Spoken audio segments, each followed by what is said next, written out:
ಇವತ್ತು ರುಚಿಯಾಗಿರುವಂಥ ಒಂದು ಚಾಟ್ಸ್ ರೆಸಿಪಿ ತೋರಿಸ್ತೀನಿ. ತುಂಬಾ ಸುಲಭವಾಗಿ ಮಾಡ್ಕೋಬೋದು. ಮಕ್ಕಳಿಂದ ದೊಡ್ಡವ್ರ ತನಕ ತುಂಬಾ ಇಷ್ಟ ಆಗುವಂಥ ಒಂದು ಚಟ್ಪಟ ಚಾಟ್ ರೆಸಿಪಿ. ತುಂಬ ಸುಲಭವಾಗಿ ಮನೆಯಲ್ಲಿರುವ ಕೆಲವೇ ವಸ್ತುಗಳಿಂದ ಮಾಡ್ಕೋಬೋದು. ಎಲ್ರಿಗೂ ನಮಸ್ತೆ, ನಾನು ಸುಪ್ರೀತಾ ಶೆಟ್ಟಿ. ವೆಲ್ಕಮ್ ಟು ಸ್ವಾದ.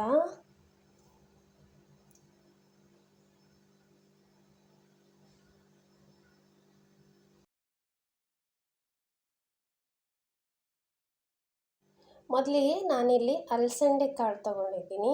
ಬ್ಲ್ಯಾಕ್ ಐಡ್ ಬೀನ್ಸ್ ಅಂತಾರೆ, ಮತ್ತು ಇದಕ್ಕೆ ನಮ್ಮ ಊರ ಕಡೆಯಲ್ಲಿ ಅವಡೆ ಅಂತಾರೆ. ಇದನ್ನು ಹೆಚ್ಚಾಗಿ ಸಾಂಬಾರಿಗೆ ಹೆಚ್ಚಾಗಿ ಬಳಸ್ತೀವಿ, ಸಾಂಬಾರೆಲ್ಲ ಮಾಡಲಿಕ್ಕೆ. ಹಾಗೆಯೇ ಇದರಲ್ಲಿ ತುಂಬ ರೆಸಿಪಿ ಮಾಡ್ಕೋಬೋದು. ಮುಂದೆ ನಾನು ಹೆಚ್ಚಿನ ರೆಸಿಪಿ ತೋರಿಸ್ತೀನಿ. ಇವತ್ತು ಇದರಿಂದ ಚಾಟ್ಸ್ ರೆಸಿಪಿ ಹೇಗೆ ಮಾಡೋದಂತ ತೋರಿಸ್ತಾ ಇದ್ದೀನಿ. 1 ಕಪ್ ಆಗುವಷ್ಟು ನಾನು ನೆನೆಸಿ ಇಟ್ಕೊಂಡಿದ್ದೀನಿ. ಒಂದು 5 ಗಂಟೆ ಹೊತ್ತು ಮೊದಲು ಚೆನ್ನಾಗಿ ತೊಳ್ಕೊಂಡು ಆಮೇಲೆ ನೆನೆಸಿರುವಂಥದ್ದು. ನಂತರ ನಾನಿಲ್ಲಿ ಕುಕ್ಕರ್ಗೆ ಹಾಕ್ಕೊಳ್ತಾ ಇದ್ದೀನಿ. ಕುಕ್ಕರ್ಗೆ ಹಾಕ್ಕೊಂಡು 1 ಕಪ್ಪಷ್ಟು 1.5 ಕಪ್ಪಷ್ಟು ನೀರನ್ನು ಹಾಕ್ಕೊಂಡಿದ್ದೀನಿ. ನಂತರ ರುಚಿಗೆ ತಕ್ಕಷ್ಟು ಉಪ್ಪು ಹಾಕ್ಕೊಂಡು 2 ವಿಸಿಲ್ ಕೂಗಿಸ್ಕೊಳ್ತಾ ಇದ್ದೀನಿ. ನೆನೆಸಿರೋದ್ರಿಂದ ನೀವು ನೆನೆಸಿಲ್ಲ ಅಂದರೆ ಮೀಡಿಯಮ್ ಫ್ಲೇಮಲ್ಲಿ ಇಟ್ಕೊಂಡು ಒಂದು 6 ವಿಸಿಲ್ ಆದರೂ ಕೂಗಿಸ್ಕೋಬೇಕು. ನಂತರ ಕಂಪ್ಲೀಟಾಗಿ ತಣ್ಣಗಾದ್ಮೇಲೆ ನೋಡಿ, ಕಾಳುಗಳು ಜಾಸ್ತಿಯೂ ಬೇಯಬಾರ್ದು. ನೋಡಿ, ಇಷ್ಟು ಚೆನ್ನಾಗಿ ಬೆಂದಿದೆ ನೋಡಿ.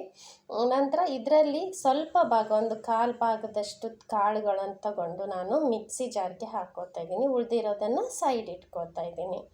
ನೋಡಿ, ಇದನ್ನು ಮಿಕ್ಸಿ ಜಾರ್ಗೆ ಹಾಕ್ಕೊಳ್ತಾ ಇದ್ದೀನಿ. ಇದರ ಜೊತೆಗೆ ನಾನು ಸ್ವಲ್ಪ ಕೊತ್ತಂಬರಿ ಸೊಪ್ಪು, ಹಾಗೆಯೇ ಸ್ವಲ್ಪ ನಾನು ಪುದೀನ ಸೊಪ್ಪುಗಳು ಹಾಕ್ಕೊಳ್ತಾ ಇದ್ದೀನಿ. ಹಸಿಮೆಣಸು ಬೇಕನ್ನೋರು ಇವಾಗ ರುಬ್ಬಲಿಕ್ಕೆ ಹಾಕ್ಕೋಬೇಕು. ನಂತರ ನೋಡಿ, ಸ್ವಲ್ಪ ನೀರು ಹಾಕ್ಕೊಂಡು ನುಣ್ಣಗೆ ರುಬ್ಕೊಳ್ತಾ ಇದ್ದೀನಿ. ನಂತರ ನೀರು ಹಾಕ್ಕೊಂಡು ರುಬ್ಕೊಂಡಿದ್ದೀನಿ. ನೋಡಿ, ಮಸಾಲೆ ರೆಡಿ ಆಯಿತು. ಇದನ್ನು ಸೈಡ್ ಇಟ್ಕೊಳ್ತಾ ಇದ್ದೀನಿ. ನಂತರ 1 ಟೇಬಲ್ ಸ್ಪೂನಷ್ಟು ಎಣ್ಣೆಯನ್ನು ಹಾಕ್ಕೊಳ್ತಾ ಇದ್ದೀನಿ.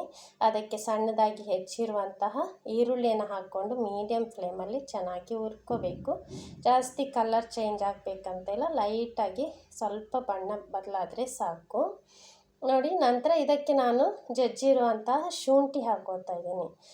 ಶುಂಠಿ ಜಜ್ಜಿರೋದು ಬೇಡ, ರುಬ್ಬುವಾಗ ಬೇಕಂದ್ರೂ ಹಾಕ್ಕೋಬೋದು. ಬಾಯಿಗೆ ಸಿಗೋದು ಬೇಡ ಅನಿಸಿದ್ರೆ ನೋಡಿ, ಈ ರೀತಿ ಜಜ್ಜಿರೋದು ಹಾಕಿದ್ದೀನಿ. ನಂತರ ಹಸಿ ವಾಸನೆ ಹೋಗೋ ತನಕ ಸ್ವಲ್ಪ ಫ್ರೈ ಮಾಡಿಕೊಂಡು ನಂತರ ಅದಕ್ಕೆ ಟೊಮೆಟೊ, 2 ಮೀಡಿಯಮ್ ಸೈಜ್ ಟೊಮೆಟೊನ ಸಣ್ಣದಾಗಿ ಹೆಚ್ಚಿಬಿಟ್ಟು ಹಾಕ್ಕೊಂಡಿದ್ದೀನಿ. ನಂತರ ಇದಕ್ಕೆ ಮಸಾಲೆ ಐಟಮು 1 ಟೀ ಸ್ಪೂನಷ್ಟು ಜೀರಿಗೆ ಪುಡಿ, ಚಿಟಿಕೆಯಷ್ಟು ಅರಿಶಿಣ ಪುಡಿ, ನಾನಿಲ್ಲಿ 1 ಟೀ ಸ್ಪೂನಷ್ಟು ಅಚ್ಕಾರದ ಪುಡಿ ಹಾಕ್ಕೊಂಡಿದ್ದೀನಿ. ನಂತರ ರುಚಿಗೆ ತಕ್ಕಷ್ಟು ಉಪ್ಪನ್ನು ಹಾಕ್ಕೊಂಡಿದ್ದೀನಿ. ಇದನ್ನು ಚೆನ್ನಾಗಿ ಮಸಾಲೆನ ಟೊಮೆಟೊ ಜೊತೆ ಚೆನ್ನಾಗಿ ಬೇಯಿಸ್ಕೋಬೇಕು. ನಂತರ ಇದು ಅವಡೆ ಹಾಕಿದ್ನಲ್ಲ, ಅದ್ರ ಬದಲು ನೀವು ಬೇರೆ ಕಾಳುಗಳನ್ನು ಸಹ ಬಳಸ್ಕೋಬಹುದು.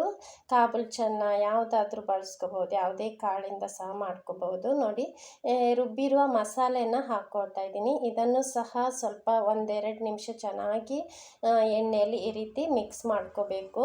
ಚೆನ್ನಾಗಿ ಹಸಿ ವಾಸನೆ ಹೋಗೋ ತನಕ ಫ್ರೈ ಮಾಡ್ಕೋಬೇಕು 1-2 ನಿಮಿಷ.